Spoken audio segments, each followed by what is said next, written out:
Good morning, people.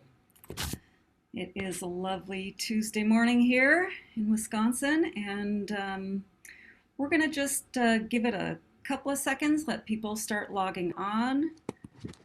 Very glad that you're joining us today. And it looks like people are logging on.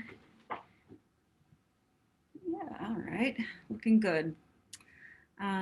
I think I will get us started. Good morning, everybody. My name is Julia Gerlach, and I am the managing editor of No-Till Farmer, and I'd like to welcome you to today's webinar, in which we'll be talking about how soil microbial populations can deliver crop nutrients and how biologicals can play a role throughout the season. This webinar is sponsored by Advancing Eco-Agriculture, and we'd like to thank them for making it possible. Here to help us learn more about establishing soil biology at planting are John Kempf and Ted Bruns. John Kempf is the founder of Advancing Eco-Agriculture, and he's a speaker, podcast host, and teacher who focuses on the potential of well-managed agriculture ecosystems to reverse ecological degradation. Ted Bruns is a certified organic grain farmer in Southwest Nebraska who's passionate about improving soil health. Ted also recently joined the AEA team. Before we turn things over, just a couple of quick housekeeping items I'd like to make you aware of. First, John and Ted will be fielding questions throughout the webinar, so we encourage you to ask questions by clicking on the Q&A icon at the bottom of your screen. No questions are too off the wall, so don't be shy. We are recording this webinar and we'll make a replay of it available on our website later this afternoon. You'll get an email letting you know that it's available should you want to revisit the presentation. And third, if for any reason you are seemingly disconnected from the webinar, or if it's disrupted, just go back to the invitation email that you received and rejoin the webinar through that email link. With that said, thanks again for joining us. And now I'm going to turn the controls over to John Kempf. Thanks for the introduction, Julia, and welcome everyone. Thanks for being here. The topic for today is a topic that I'm really passionate about. I've been on this journey over the last decade and a half of learning about the potential for managing agronomy differently, managing plant nutrition differently, to produce significantly higher yields and much higher levels of disease and insect resistance than what are considered to be normal or than what are considered to be common.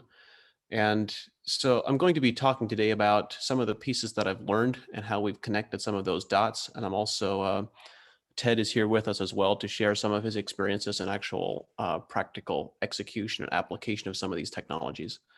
So the foundational idea here, mainstream agronomy over the last 70 some odd years has focused on delivering plant nutrition through chemistry. Making sure that we have adequate levels of water-soluble nitrogen and phosphorus and potash and so forth in the soil profile.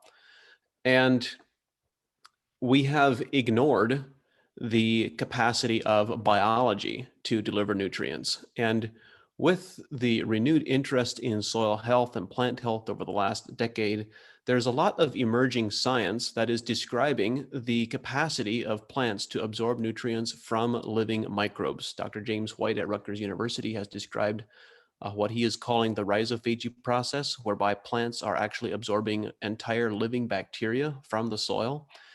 The short version, what I'm really excited about is we have observed on a number of farms that we've worked with over the last couple of years that soil biology has the capacity to deliver 100% of a crop's nutritional requirements without the constant addition of fertilizer.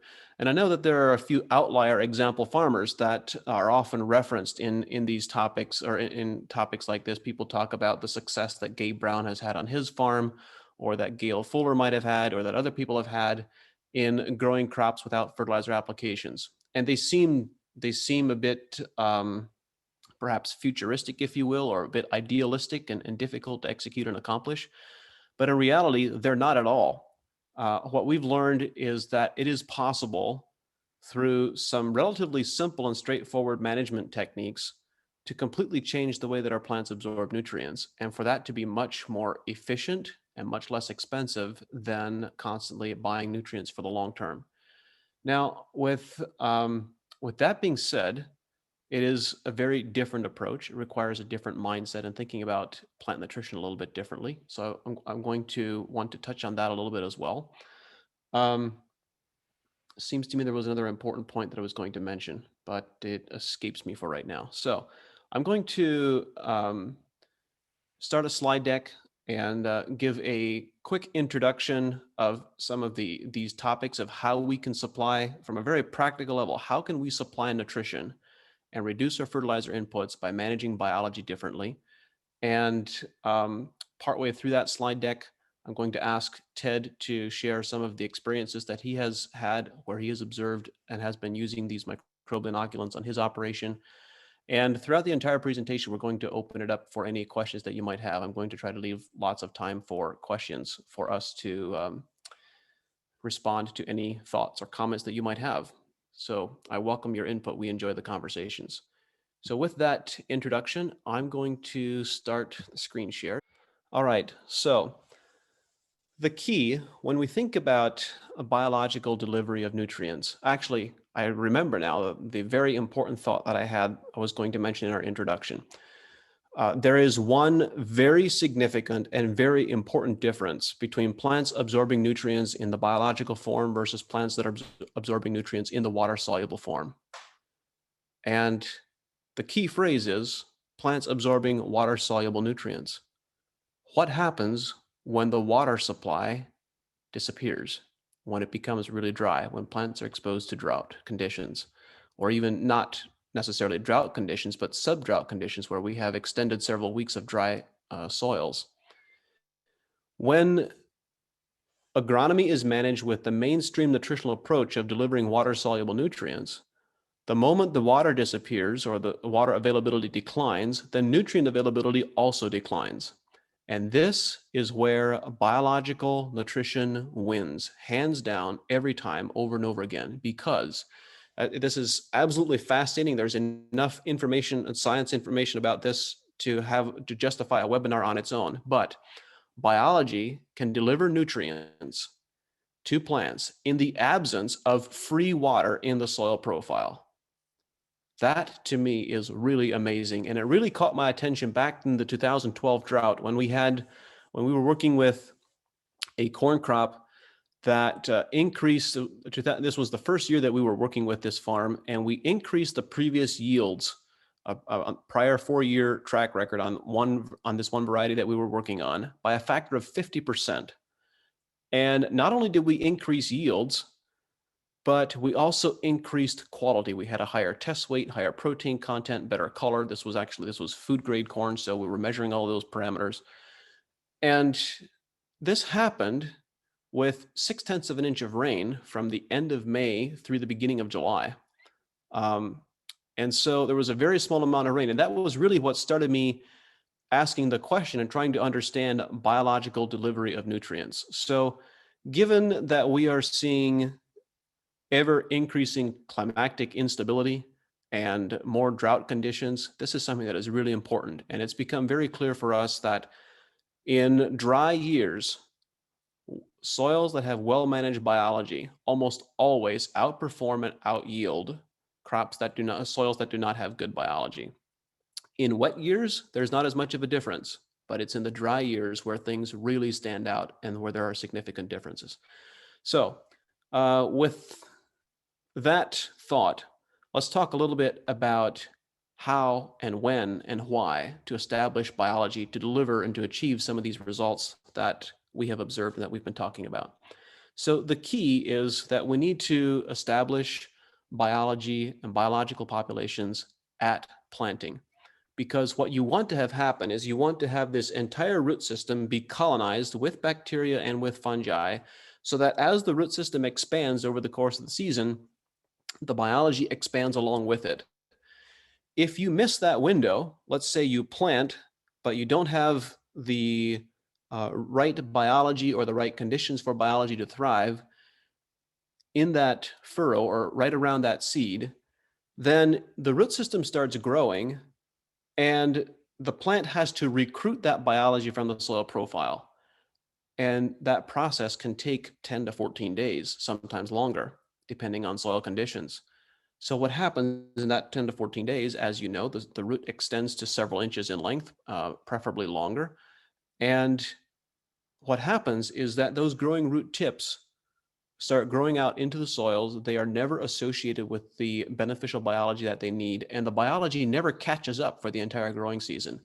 And so this is one of the challenges that we need to resolve by making sure that we establish good biology at planting, because that's really the foundation of where success with this approach really begins.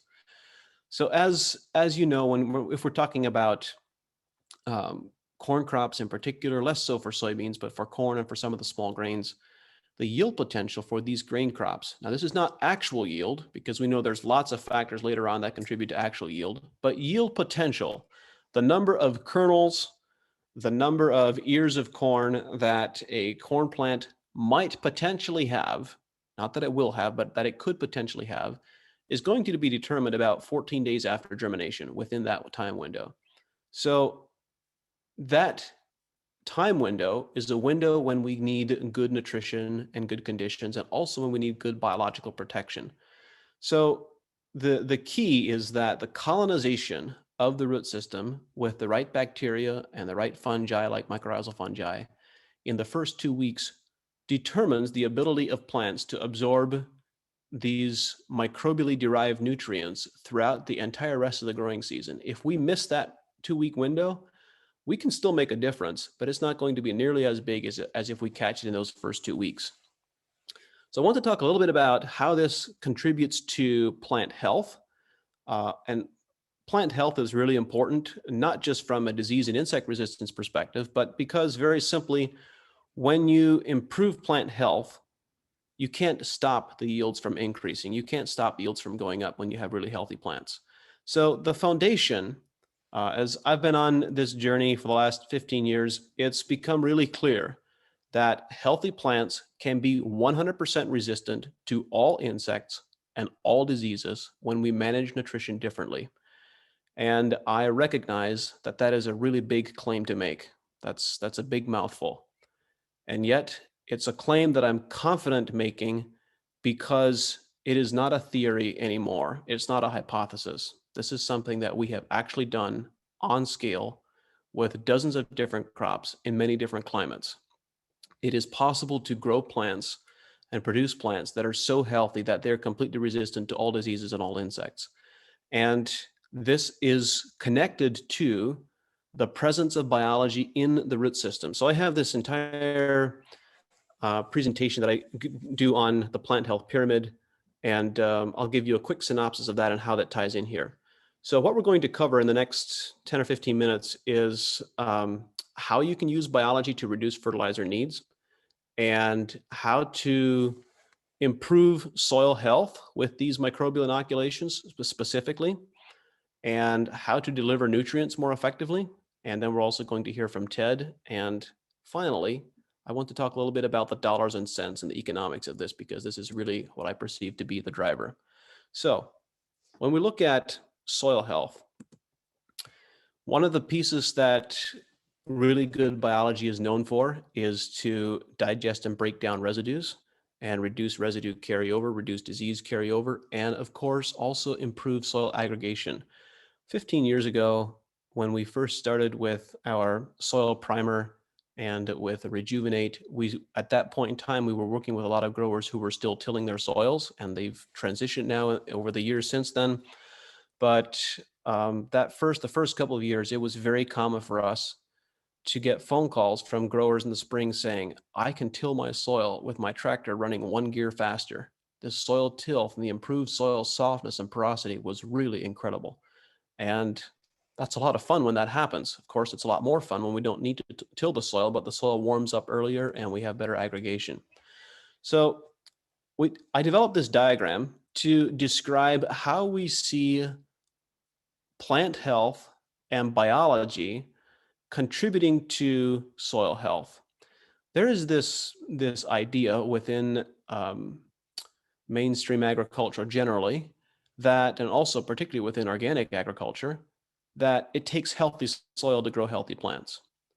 And that's not necessarily incorrect, but it is incomplete, because the question we really need to ask is, what creates a healthy soil?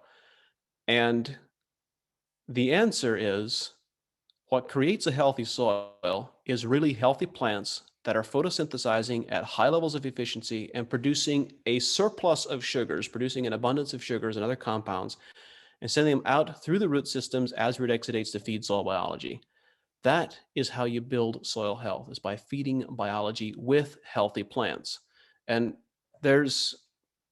I'm using lots of key phrases here that I don't really have the time to expand on, but it's worth pointing out that what we have come to expect as common and as normal is plants which are only photosynthesizing somewhere in the neighborhood of about 15 to 20% of their inherent photosynthetic efficiency. That means that every day they are only producing 15 to 20% of the sugars that they're really capable of. And that means if they're at this low level of sugar production, they don't have a surplus of sugars to grow soil biology to the degree that they would be capable of. So if you improve plant health from 20% to 60% photosynthetic efficiency, that means every day the plant produces 3 times more sugars, but you're unlikely to get 3 times yield increase or 3 times larger plant biomass. So the question is, if you get 3 times more sugars, where do all the extra sugars go? And the answer is that they go out through the root systems as root exudates to feed soil biology. This is how you sequester carbon really rapidly. And this is how you build organic matter very quickly and build biology very quickly. So, and ultimately, of course, how you build soil health. So, the first step in this diagram is what we have described as being full capacity photosynthesis. In other words, moving from 15% up to 60%. That leads to lots of sugars being sent out through the root system, and sugars stimulate bacterial populations. Bacteria feed on these sugars. Now, it's worth mentioning that sugars contain carbon, hydrogen, and oxygen, but sugars don't contain calcium. They don't contain zinc or manganese or copper or boron or potassium or magnesium or any of these other elements. Sugars contain no nutrients. They only contain carbon, hydrogen, and oxygen. So when bacteria consume these sugars, they also need minerals and nutrients to form their own cells. So they then extract these nutrients from the soil mineral matrix and incorporate them into their own bodies. And this is the first step of how plants can get nutrients from the soil mineral matrix. And in many cases, that may not even show up on a common soil analysis, is through this bacterial digestion process that is called mineralization. So these bacteria extract minerals from the soil mineral matrix and incorporate them into their own cells as they consume sugar. Then the next step is that this bacterial population cycles. Bacteria die, they're grazed upon by protozoa and so forth. And as these bacterial populations cycle, they release the nutrients that they have now extracted and that are contained within their cells back into the soil environment. And now plants begin picking them up. And this is a bit of a sidebar, but it's worth mentioning that plants not only absorb these remains of the bacterial populations, the dead bacteria and bacterial microbe poop and so forth, but they also absorb living bacteria. So plants can actually feed on live bacterial populations and incorporate them. This is based on Dr. James White's work at Rutgers University that I mentioned earlier, which is absolutely fascinating. But plants actually consume bacteria the same way that we consume beef, and they could get their energy from living bacterial populations. So when this happens, this now leads to the next step of this cascade, which is plants absorbing these microbial metabolites. And when this happens, plants become really energy efficient.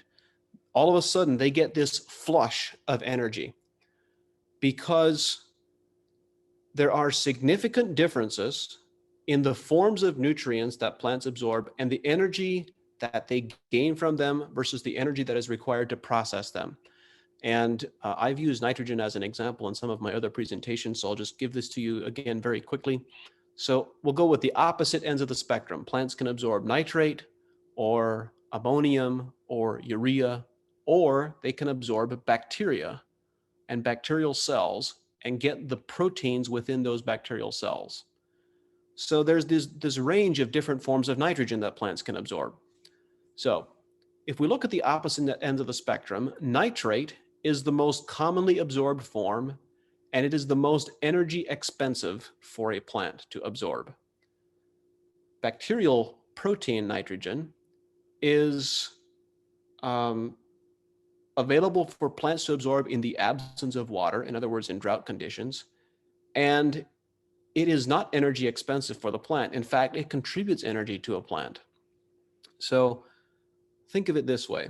When a corn plant absorbs 80% of its nitrogen, total nitrogen requirements, in the form of nitrate, it takes 16% of that plant's photosynthetic energy every day just to convert nitrate into amino acids and proteins. That's a tremendous energy draw. It's an energy drain on the plant. And all the energy that goes into converting nitrate then does not go to improved yield. It does not go to improved growth or improving photosynthesis. So that's an actual energy drain. When plants absorb these microbial metabolites, that doesn't happen. So they gain energy. And when they gain energy, they all of a sudden have this surplus energy that they begin storing in the form of fats and oils, the same way that we do or that livestock do. If you give beef cattle more energy than they require, they store the surplus in the form of fats. Plants do exactly the same thing. So when plants begin absorbing these bacterial populations and this bacterial nutrition, they develop higher levels of a surplus of energy. They store the surplus energy as fats, and then they send that out through the root system also as root exudates, in addition to the sugars. So now they're sending these lipids, these fats and oils, out through the root system. But here things become really interesting. Bacteria can't digest fats, only fungi can. So now you have these plants that are actually stimulating fungal development and fungal populations because they have a surplus of energy and they have this high fat content. So that then triggers fungal digestion. And without going into all of the science, the details behind it, let's just say that fungal digestion stimulates the creation of true organic matter, true stable humic substances that are stable in the soil with a half-life of hundreds of years. So this process is called humification. And the quantity of humic substances, the quantity of organic matter that is stored in soil, is directly associated to the fungal populations and the fat content within the plant. Anyway, I realize that I'm perhaps going into too much detail here. I need to move a little bit faster. As you can tell, I really enjoy the science and getting into it. But now I want to talk a little bit about plant health, and then I want to talk about how do we actually do this? How do we make it happen?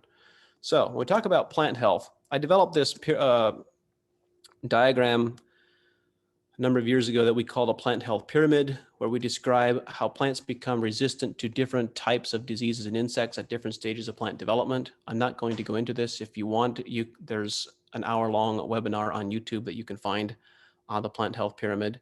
The point that I want to make is that at level 3 and level 4, when you have this increased fat content and increased plant secondary metabolites, it is at these top 2 levels that plants finally become resistant to everything. They become resistant to spider mites, to corn rootworm, wireworm, to nematodes. I can just say very simply that when you get to level 4, there is no insect that can consume a plant that is at level 4 and live, because plants that are at that level of health will actually kill them. They will kill insects, including locusts. The key is that to get to level 3, the point that I want to make is that in order to get to level 3 and level 4, you have to have good biology in the root system. There's a very simple explanation for why this is. Plants have 2 different immune systems, or 2 different immune pathways. The one of them is called the ISR pathway, which stands for induced systemic resistance. The second, induced systemic resistance pathway, is moderated or triggered by salicylic acid, which you might recognize as aspirin. The second pathway is called the SAR pathway, which stands for systemic acquired resistance.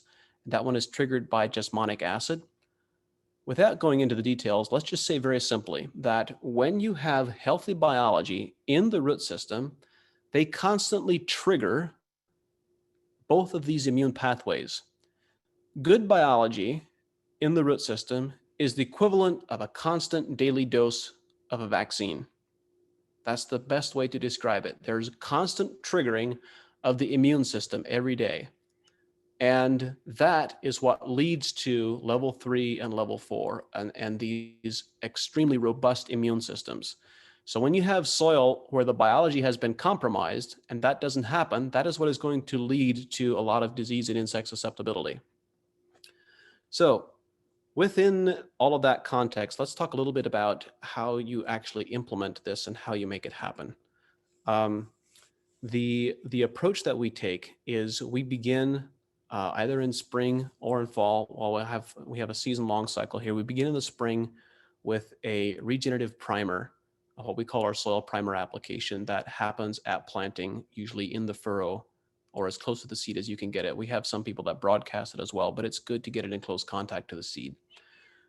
We use an inoculant called BioCoat Gold that contains both bacterial inoculants and fungal inoculants as a seed treatment. If we can't use it as a seed treatment, we also want that to be in the furrow at planting in as close proximity to the seed as possible. Then we use a nitrogen efficiency program, which this is a very important piece. It is the simplest way to say it is that if you want to begin reducing fertilizer applications, and if you want to begin regenerating soil health and regenerating soil biology, one of the most certain ways to shut that process down and shoot yourself in the foot or in both feet is to continue applying large quantities of the same fertilizer that you have been applying historically, because that is going to shut down biology. So I'll just use one example. There are quite a number of species of bacterial species that are now known to fix nitrogen from the air and make it available to a crop in the absence of legumes. You do not need a legume crop like clover or alfalfa to make this work. You can do this while you're growing corn. Bacteria in the soil can fix nitrogen from the air and make it available to the corn. If you want to shut those bacterial populations off, it's really easy. Just apply lots of synthetic nitrogen in the furrow at planting, and those biology will never turn on.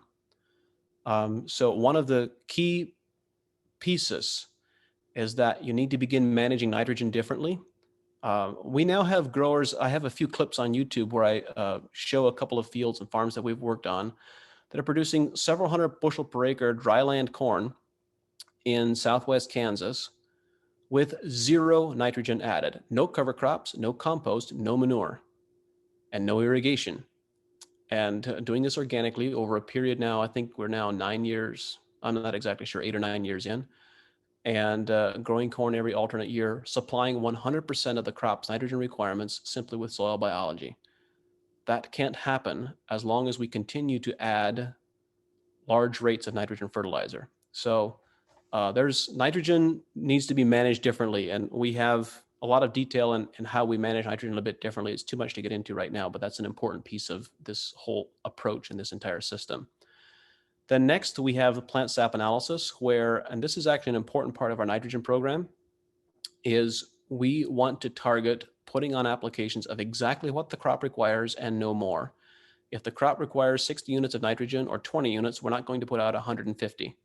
And many growers are amazed to learn that when we begin actually measuring what the crop's requirements actually truly are, the crop is telling us that it only needs a fraction of what we've been putting out historically. And then we address whatever the plant sap analysis indicates we need with either foliar applications or side dress applications, or in the coming year, in the future year, we might reduce our applications. And then of course, we also use the soil primer in the fall again as well. So I want to talk just briefly about the BioCoat Gold and our soil primer, and then we want to hear from Ted on how he has been using these materials. We have observed that in order to gain, well, actually, let's talk a little bit about economics before we talk about products. In our work at Advancing Eco-Agriculture, we obsess about financial returns and economic returns for the recommendations that we make, whether they're for our products or for other products. that we're recommending. In many farms that we work with, a majority of the recommendations that we make might not be even for our products. We're recommending how to manage fertilizer applications differently and so forth. But it is very important, we believe, that if we want regenerative agriculture to be widely adopted and to become mainstream, it is critical that the recommendations that are made deliver strong economic performance. And so within that context, we are constantly evaluating what are the types of applications that produce the biggest returns, and that are the most economically viable. And there are two types of applications that are the clear winner. They're in a league of their own when compared to some of the other types of applications. The first is seed treatments of microbial inoculants. We know that when they're properly applied, they produce tremendous crop responses, and they're very affordable. Think of rhizobium on legumes, for example. We wouldn't even think of planting legumes today without an inoculant. It's just standard operating procedure. It doesn't cost a lot, and it's known to produce good responses. That same type of efficiency, of response efficiency, can also be expected with other microbial inoculants that are well designed. And this is an important distinction. We've done less testing recently, but back when I was first starting out a decade ago, we tested dozens of products, probably hundreds actually. And as I'm sure many of you have experienced, microbial products, microbial inoculants can be highly variable in their effectiveness. And we wanted to reduce that variability. And we came to the conclusion, after lots of research and lots of digging, that there are several important pieces to reducing the variability. One of them is that they need to have a diversity of microbes, and they need to include what we call, or what I call, a synergistic stack. So a synergistic stack is you need to include bacterial inoculants, plus fungal inoculants, plus I really have to be nimble here around the legal jargon that I'm allowed to use and not use. I can't say that products need to include biostimulants, because then you have to have products labeled and registered in a certain way. But you also need to include ingredients and materials that stimulate bacteria and that stimulate fungi, and preferably also ingredients that stimulate root development as well. So that is what I call a synergistic stack, is you don't have just a handful of bacteria or just a handful of fungi. You need to include all of those together. And it is those design principles that all came together in the product called BioCoat Gold. It contains mycorrhizal fungi, a number of different species. It contains a number of different bacterial species. And it is designed to be used as a seed treatment or in the furrow at planting. And it is pretty much without question one of our least cost and most significant and consistent economic return products that growers use. It's we have a group of growers that we work with in Illinois that the first year they tested it. Actually, they tested it for a couple of years on several hundred acres, and now they're using it on several 100,000 acres across the board because it delivers results consistently. So that's the BioCoat Gold. And now I want to talk about the soil primer. What we call a soil primer is a combination of three products that get applied together either in the spring or in the fall. We originally started it. It was originally designed to be used in the fall and applied to the soil, sprayed on to crop residue to help break down residue very quickly. And it's very good at that. In fact, it's too good at that in areas where you're concerned about wind erosion, which I think is true for Ted's case.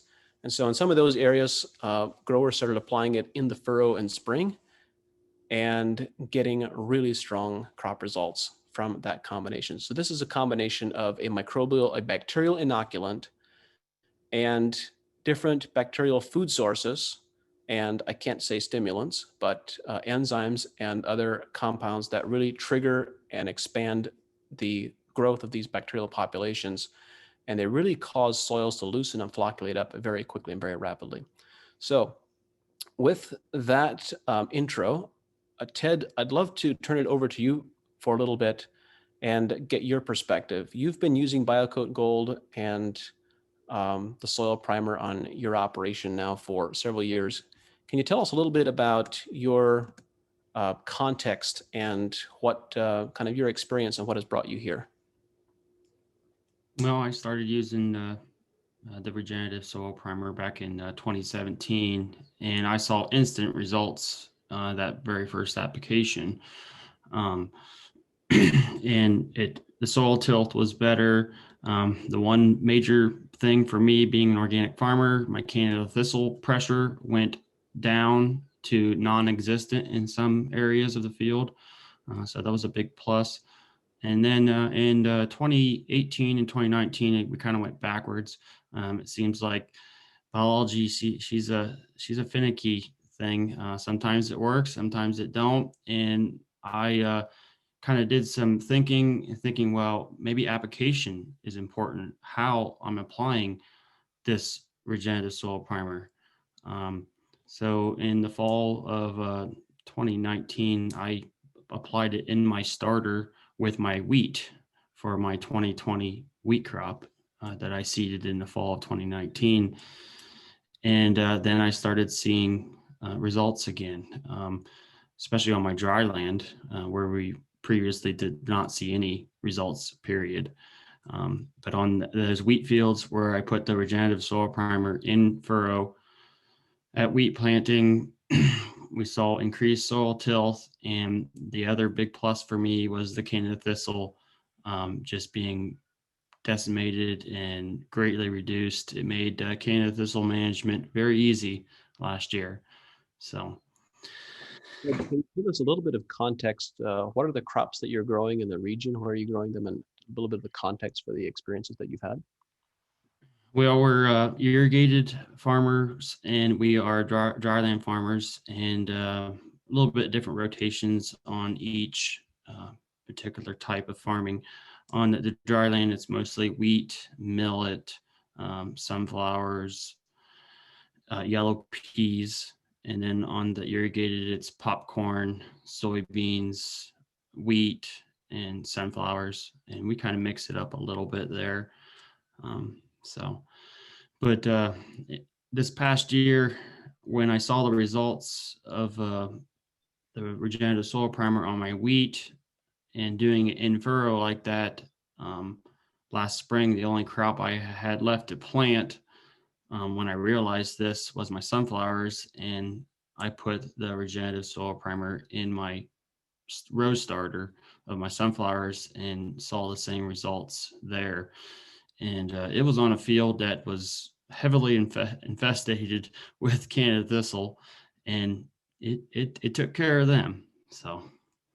When you say it took care of them, what happened? As in the thistles died, or they just disappeared, or what happened? You could see disease and insects starting to eat at the thistles. Some of the patches of Canada thistle just completely disappeared. The sunflower crop was suppressing the Canada thistles instead of the other way around. Usually it's the other way around. The Canada thistle patch is suppressing your crop, and the crop looks bad in those areas. I didn't have that. Mm-hmm. When you say earlier, you were telling us that you had 1 year of really good experience and another couple of years where you didn't get the results. What do you attribute that to? You mentioned application differences, but what were you doing differently? I think that first year in 2017, in the fall, we applied it in mid-October. Probably the weather here in this region was damper. It was cooler, and then the fall soil primer was applied in 2018, maybe earlier in September. Maybe the weather was hotter, drier. This is all off of my recollection. I mean, I don't have any notes. I'm sorry, but um, I'm thinking timing of application is very important. Weather factors, especially here in our arid climate that we have here on the Great Plains. Well, how just for a bit of context as well, how do you make your applications today? Where are they positioned and how are they applied?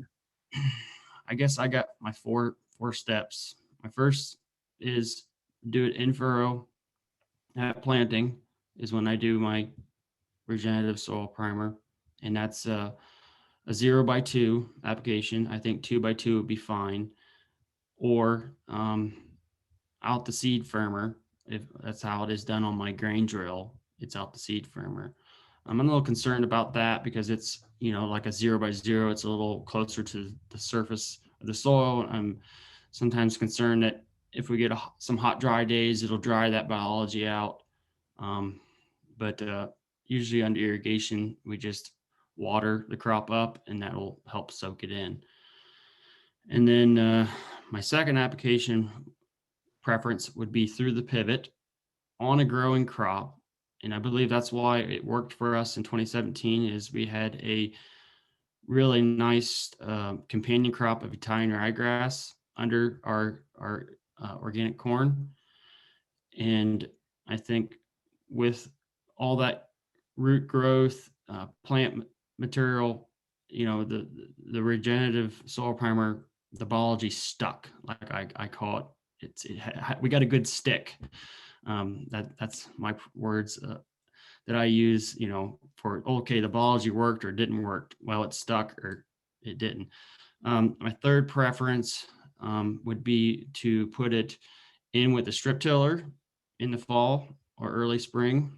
While you're strip tilling, just kind of inject it that way with your strip till knives.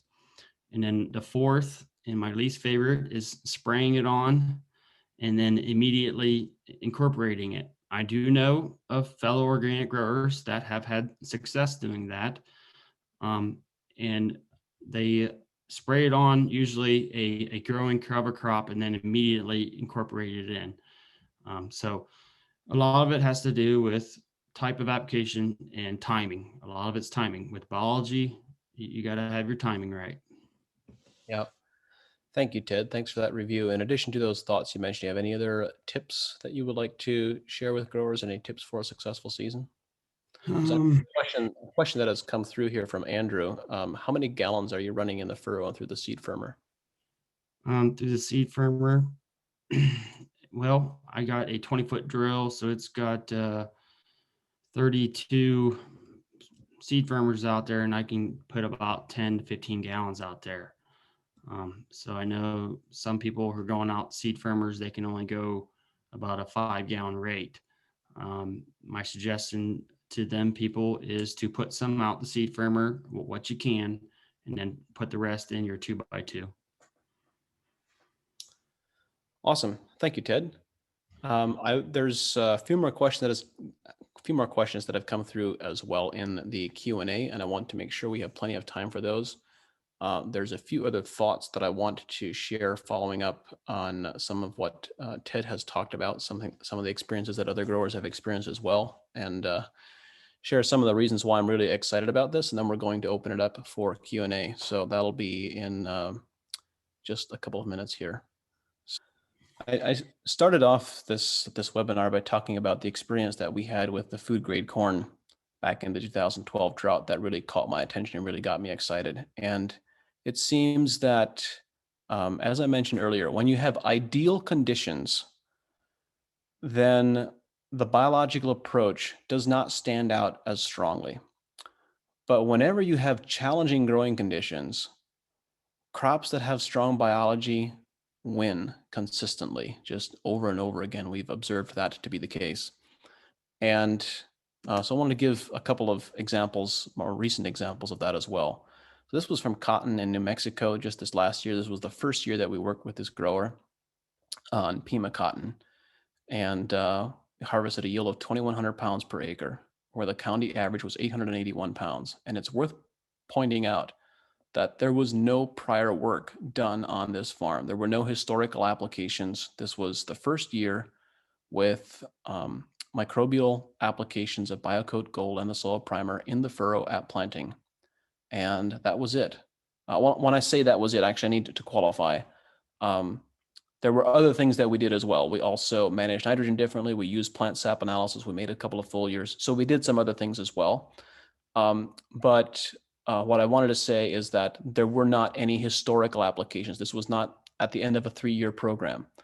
And this is what I get so excited about, is the ability of biology when it's well managed, to get an almost immediate response, just like rhizobium seed treatments on legumes. Those produce a strong response. And so everyone has started using them. And when biology is well designed, products are well designed, they can produce those consistent results as well.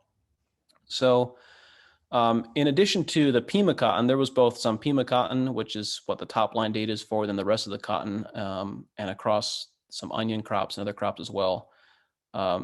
James Johnson made the comment, he said, our yields increased by around 55% with 20% less input.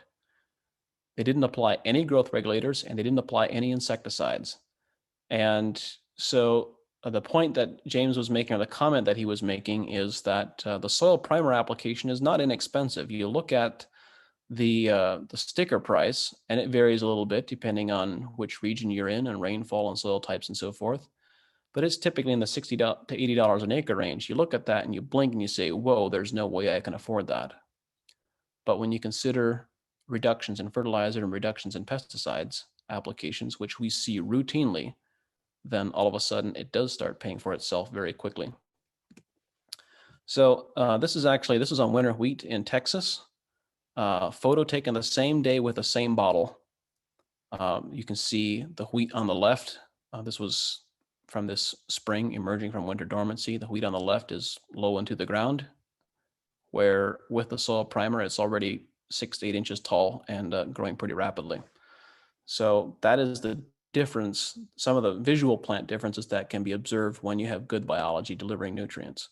So I want to talk a little bit about our work at Advancing Eco-Agriculture. You may know some of our individual team members. Ted has now just joined our team in the last couple of months. And we have a large group of agronomists and consultants scattered out all over the country. And we work together as a team. There's not just one person out in the field that you might be working with. And our work primarily is with large-scale, commercial-scale farms and on broadacre crops and fruits and vegetables from California to Washington to Florida and the Pacific and the New England and pretty much everywhere in between.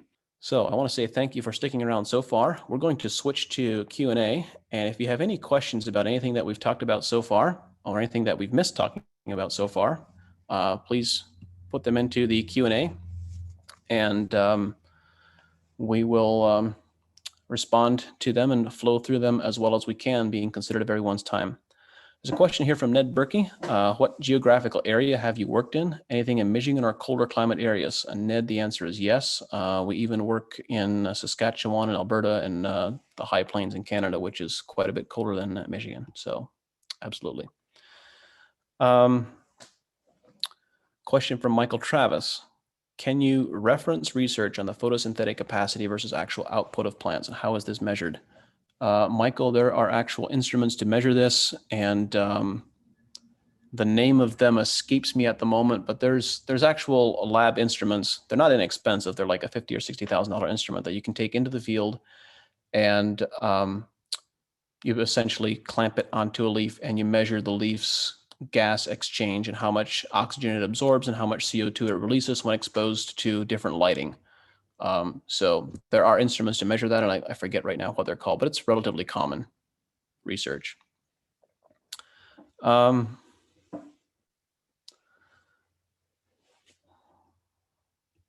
Question here from Beth. Are you talking about additives for monocultures?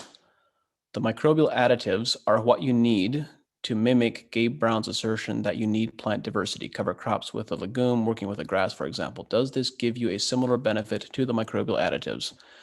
This is a really great question, Beth. And the answer is, in my experience, well, let me say it this way. You can achieve a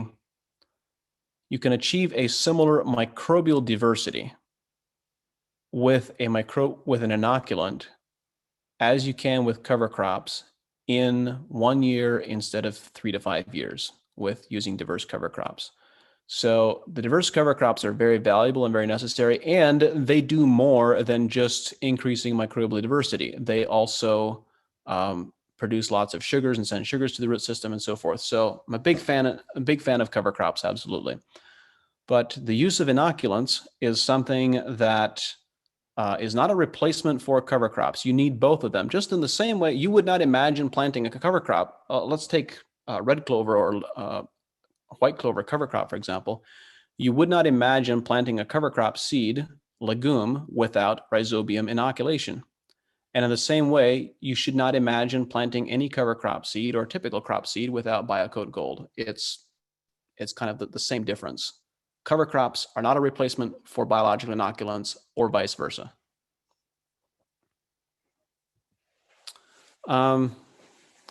Question from Hamza: plants take organic or inorganic nitrogen? The answer is yes. If you want to dig deeper into that topic, we have a couple of webinars. I actually have a webinar on nitrogen management on YouTube that we go into some detail on how plants can absorb organic nitrogen as microbial nitrogen. Question from Brian Dougherty. Hi, Brian. Would it make sense to use BioCoat Gold on treated seed, or does it need to be untreated? This is a great question, Brian. The answer is that when we use BioCoat Gold on treated seed, we do see a crop response. There is both a visual and a measurable crop response in terms of yield and health and so forth. And the results are usually a lot greater when we go to untreated seed. So we haven't done the research, and I don't know definitively, but I would guess if you have seed that is treated with fungicides, it's reasonable to expect that the mycorrhizal fungi isn't going to survive, and possibly even some of the bacteria. So we do still see some responses, because I'm guessing not all the species are killed, but I'm sure it can't help but have a negative effect on the inoculant to some degree.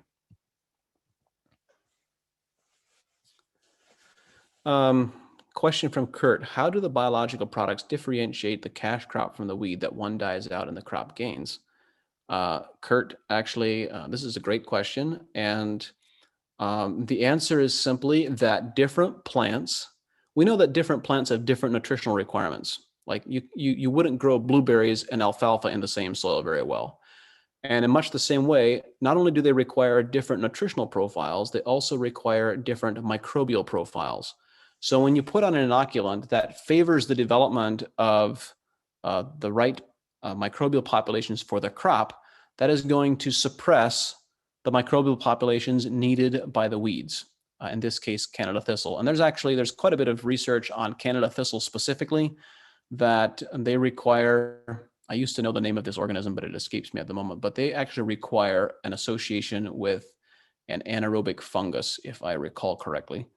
And when you change the microbial profile and that particular organism can no longer survive, then the Canadian thistles die.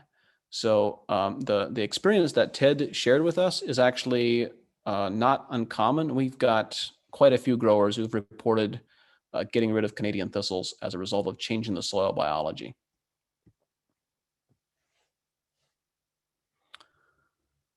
Question from Don: do you sell products in smaller amounts for use in tillage plots? The answer is yes, we do. You can find all those on our website. And actually, I missed mentioning it. If you want to dig deeper into any of the topics that we've spoken about, Sandra actually shared some links and is still sharing links, I see, in the chat section. So if you go into the chat, you can find links to some of the webinars that I've talked about, and our newsletter, and the soil primer, and the BioCoat Gold, and so forth. So you can go straight to those links there.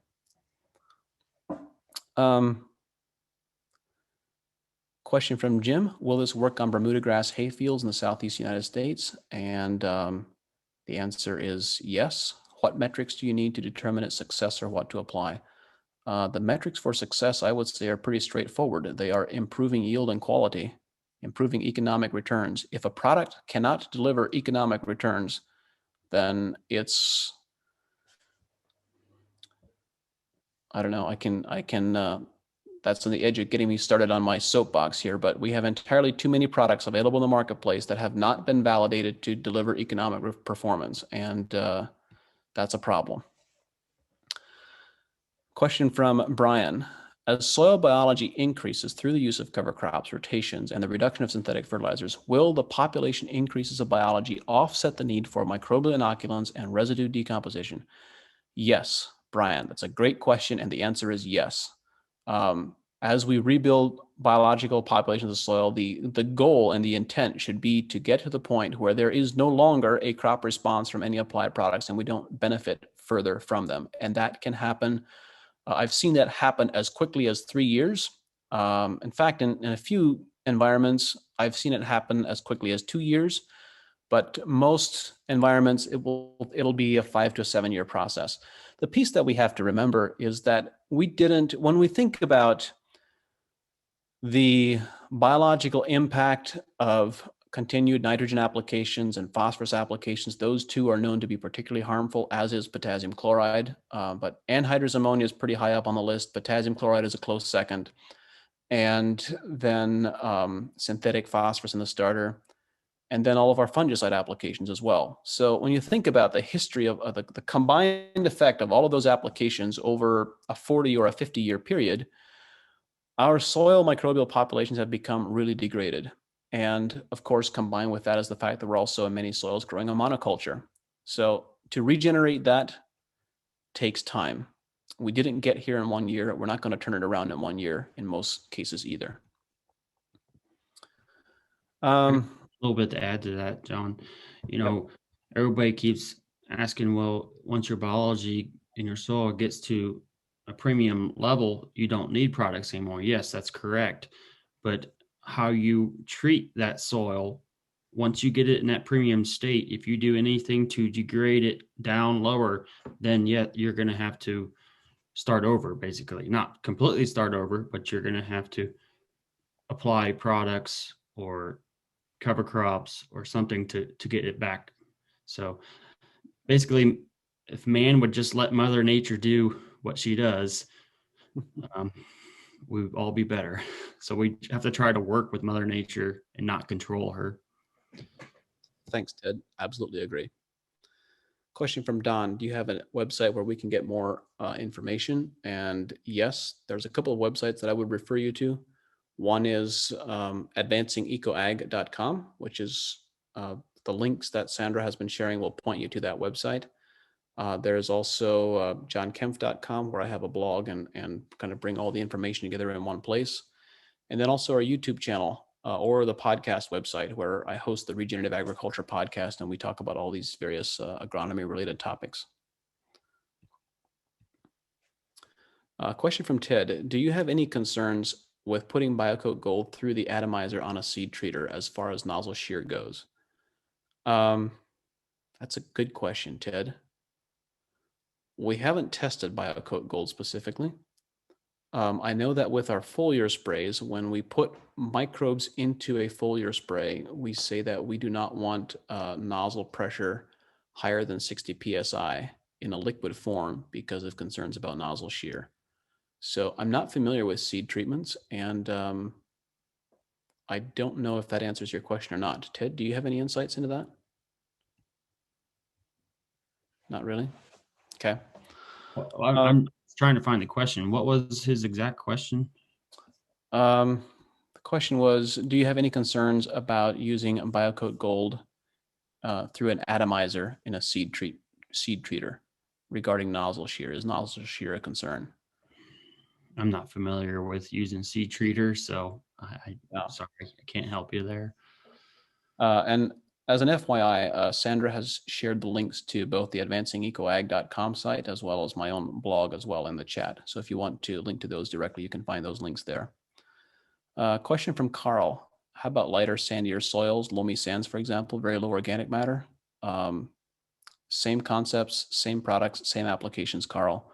Understanding that biology does need soluble carbon. They need to have some liquid carbon to be able to work and to establish viable populations. So there might be some slight management nuances there, but in concept, we continue to use these products on light sandy soils as well with really good performance. Question from Jake Peters. Does irrigation water quality affect survivability or effectiveness of applications through irrigation pivots? Ted, do you have any thoughts on this? I don't think it has any negative effect, sending it through the pivot. Is that what his question is, or? Or the question is specifically about irrigation water quality. You have fairly challenging irrigation water quality there, if I recall correctly, right? Well, we got lots of calcium in it, but I've never seen any negative effects Okay. to the biology. So. Yep. So it's interesting. We've done a couple of webinars on the impact of water quality on foliar applications and so forth. And I have a suspicion that it does impact biology a little bit, but it has a much bigger impact on nutrients. So if you try to put nutrients in with hard water where you have high levels of bicarbonates, that's definitely a problem. But it doesn't seem to impact biology in quite the same way. Question from Ben. How would you compare what you add to corn to a trichoderma? It's very simple, Ben.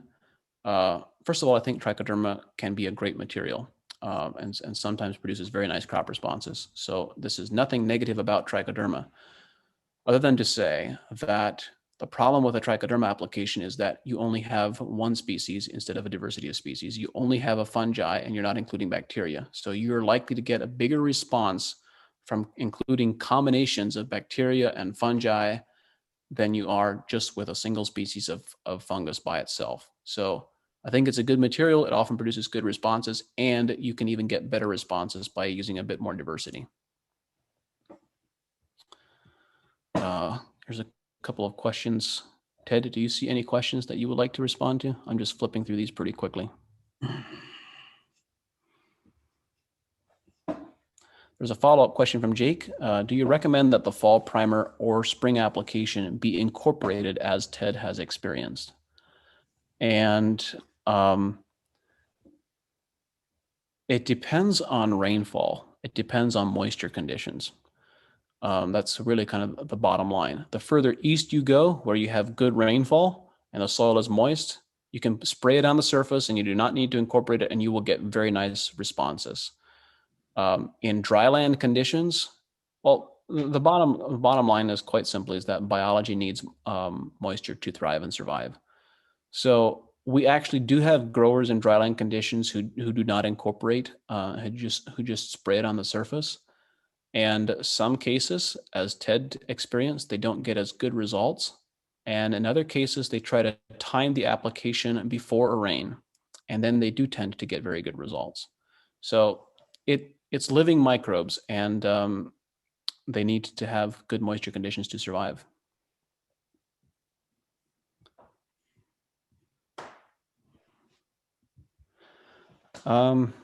Question from Murray. Should I use BioCoat Gold when spreading red clover on winter wheat in Ontario? The answer is that you certainly can, and it should have a nice response from that. Question from Michael. Any experience in managing quackgrass with biological inoculants and soil health? Yes, quite a bit of experience actually. And we find that it responds to a combination of biological management and calcium management. It takes both of those pieces together. The question, is BioCoat Gold a dry product? Yes, it is. It's a dry powder. And the key point here is that it is not water soluble. It is water suspendable, but it is not water soluble. And so it takes good agitation and the right equipment, 50 mesh screens and so forth, to make it work well. Question from Gerald. How much impact will in-furrow give versus other application types to broadacre crops in Ontario? If I could answer that question, Gerald, you couldn't afford to pay me to be here on this webinar. Every soil and every farm and every crop is different. So we tend to expect strong responses.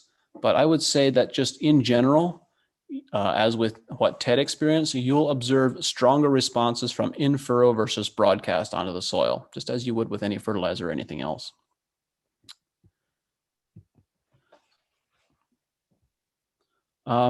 Question from Derek. As a general rule of thumb, how often throughout the season is it economically feasible to do a sap analysis on corn, soybeans, and wheat?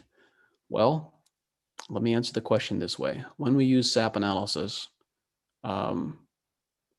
it is very common, and it depends a little bit let me say it this way. It depends a little bit on how much money you're spending on fertilizer now, and how much of that fertilizer application is not being absorbed by the crop.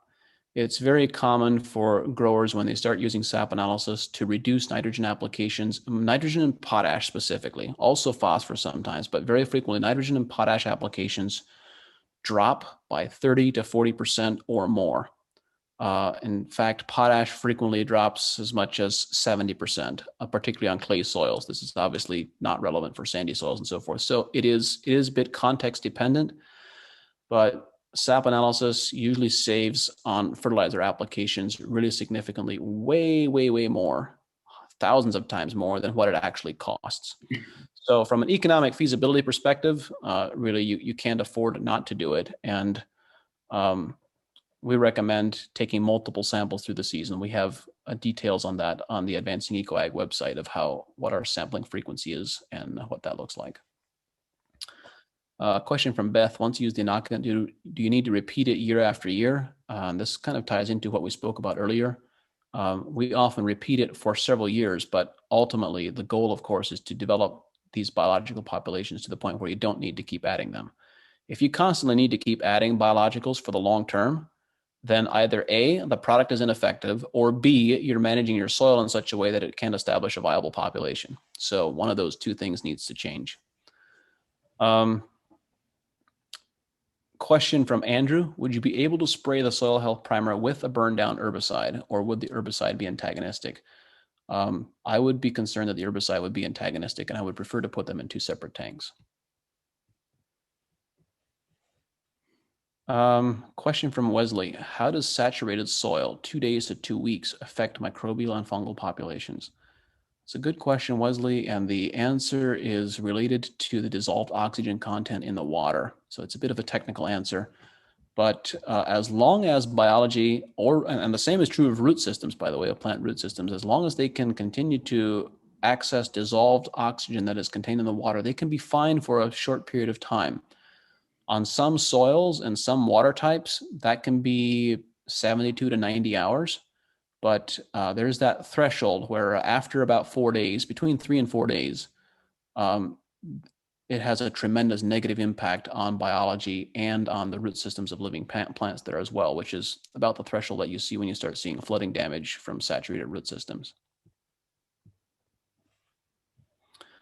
I know we're running a little bit over the hour already, but there's another dozen or so questions here that I'll try to answer and run through before we wrap up.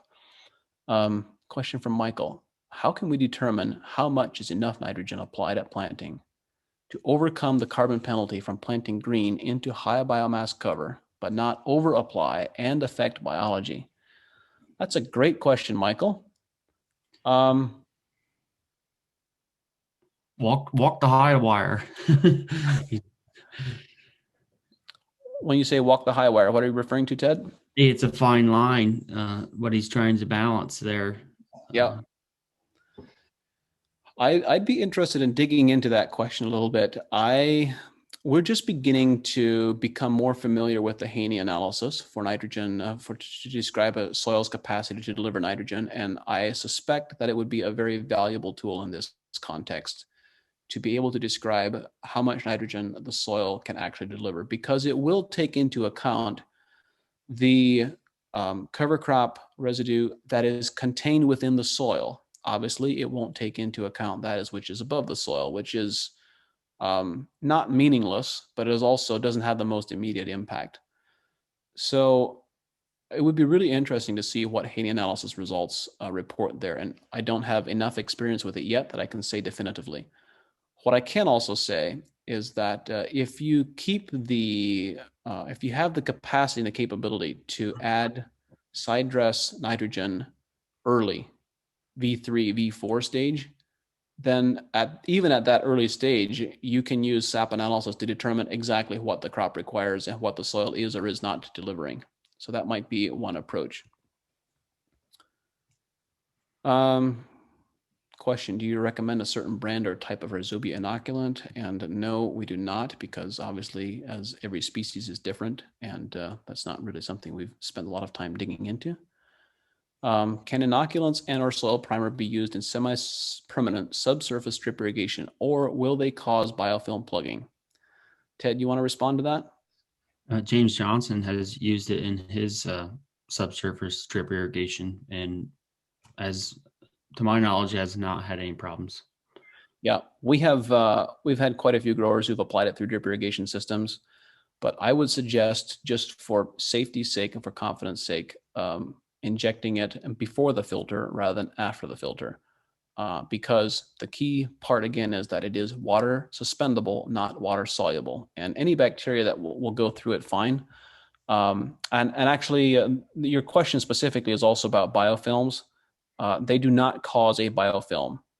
These are actually soil microbes. They will not live on the insides of the lines, so they won't cause a biofilm. But I would be a bit concerned or cautious, I would say. I would be cautious about the product itself potentially causing plugging, which is, we recommend the use of 50 mesh screens when applying it in spray rigs and so forth.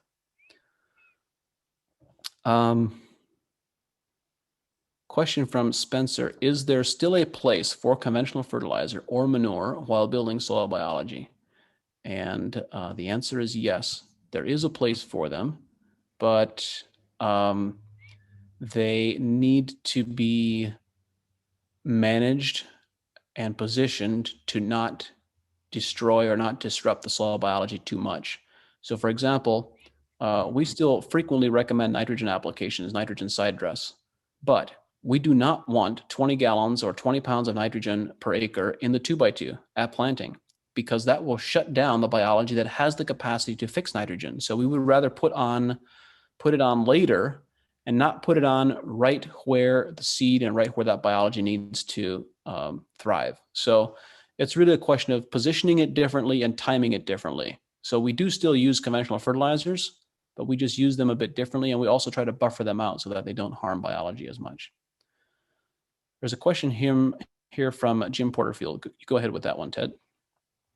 Jim Porterfield. I'm not seeing that one. All right. I thought I saw an alert from you that you were going to answer it. No, I don't see it. All right. Sorry about that. Question from Jim. Do sugars have polarity, and do bacteria prefer one over the other? Jim, you make me scratch my head some days and shake my head other days and laugh all the time. Thanks for being here. If I'm not mistaken, I do think most sugars are dipoles, and I'm not aware that bacteria have a specific preference, but I do think that a diversity of sugars leads to a diversity of bacterial populations and bacterial species as well.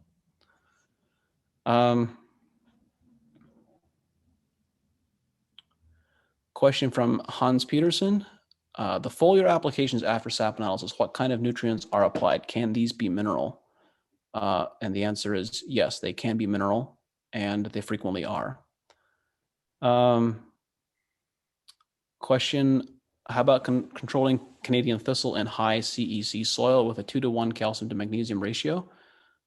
Obviously, that is a challenge to prevent I shouldn't say to prevent, but to keep the soil loose enough so that these critical associated organisms and microbes that the Canadian thistle require are not present. So obviously, shifting the calcium and magnesium ratios would be desirable, but is not economically feasible in many of those soils. And in that case, I can say I'm not aware that we actually have experience with the soil primer in those environments, so I can't say for certain that it's going to be effective or not, but it would be worth trying. Question from David: do you apply BioCoat Gold dry or liquid? And the answer is both. We apply it dry as a seed treatment right on the seed, and we apply it as liquid in the furrow, or mix it in with liquid in the furrow at planting or in any other applications. On my operation, the small seeded, I put it on dry, and then in my row crops, I'll put it in with my liquid row starter. The reason why on the row crops, you're planting at a lower population, you're not really putting a lot of pounds of seed out there. So, but you still want the benefit of the BioCoat Gold, so you put it in with the liquid starter. Thank you, Ted. Question from Kevin. Is adding sugar to the products good or bad? Benjamin Franklin or someone used to say that nothing is good or bad, but thinking makes it so.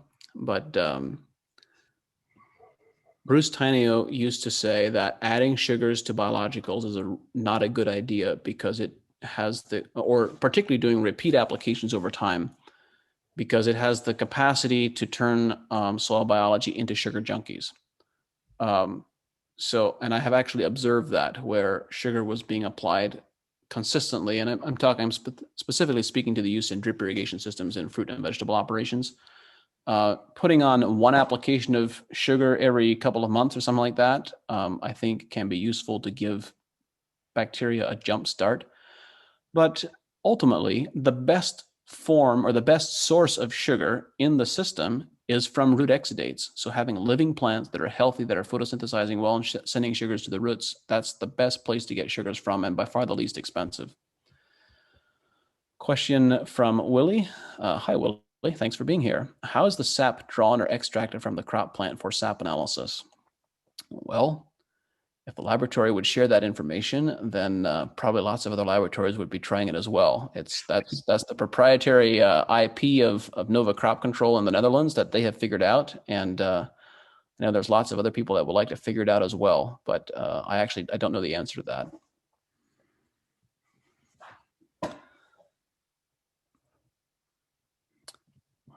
Question from James. I live in an area where 90% of the time our soils become saturated with water for several weeks every spring in March or April. When you walk on the soil, all you hear is a squish, squish. Will we ever be able to build the microbes in the soil where we will not have to add any? Yes, because many of this could be a really interesting conversation about why you have soil structure that is of that type and what crops you're trying to grow there versus what crops would desire to grow there, what plants would desire to grow there. I think that could be an interesting discussion, but it's worth noting that the great majority of our beneficial soil microbes are what are referred to as facultative aerobes, which means that they can thrive in both slightly aerobic and slightly anaerobic environments for short periods of time. So just having saturated soil for several weeks by itself is not going to be enough to necessarily say that you'll never be able to build soil biology. But if you also have really compacted soils, you don't have good aggregation, you don't have good porosity, and plants don't want to grow there very well, then that changes the conversation. Question from Robert. Can BioCoat Gold be effective in sub-irrigated wicking systems? And yes, it can be. The effect tends to be a bit delayed. It's not as rapid as putting it on in furrow as a seed treatment, but we do have people that put it on and through sub-irrigation, permanent irrigation, as Ted was mentioning a moment ago that James Johnson was applying it. Last question here is from Paul. Do you conduct tissue analysis on alfalfa grass hay? In other words, with the blend of grass and legumes, is it possible to know what to apply to the plants with a foliar with plant sap analysis? That's a great question, Paul. And I'm sure you could come up with something. You might want to consider, depending on the scale that we're talking about and all the rest of the details, we might want to consider testing the two of them separately, just taking a blend of all the different grass species and then the alfalfa separately and measuring them separately. Or there's also the possibility of just using the forage analysis. I'm sure you're running forage analysis in the crop, and there's a possibility of using that data to make recommendations as well for foliar applications. And another question has popped through. Is your research just for row crops? How will this work for commercial nursery business? In fact, up until now in the last several years, the majority of our work is with row crops in terms of the number of acres. But before that, the majority of our work was with high value fruit and vegetable crops and nurseries. So yes, it applies equally to any plant that is green and photosynthesizes. They all are the same to some degree. So I want to say thank you for being here. I hope that you found the information useful and valuable. And I look forward to seeing you on some more of our webinars in the future. And I'll turn it back over to Julia. All right, well, thank you, John. We did have a couple more questions pop into the chat. One question was just about, do you sell in-home garden mounts? Yes, we do, and you can find that information on our website. So before we conclude, I just wanted to just give a quick heads up to everybody when you do log off that you'll get a questionnaire to complete, and we would appreciate it if you would fill that out as well. It'll help us with future planning for other webinars.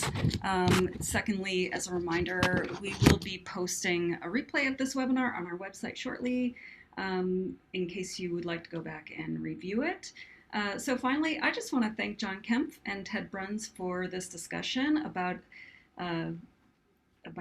soil biology. This has been really a very interesting conversation and a lot of good technical information. So thank you to Advancing Eco Agriculture for sponsoring the webinar, and I also want to thank our producer, John Bennett, for helping us out today. So on that note, thank you everybody for joining us, and thanks for hanging in with all the questions. It's been great, and do be sure to check out all those links. A lot of good information. So thanks a lot, everybody. Have a great day. Thanks, Julia. Awesome. Have a great growing season. Yes. We're always updating.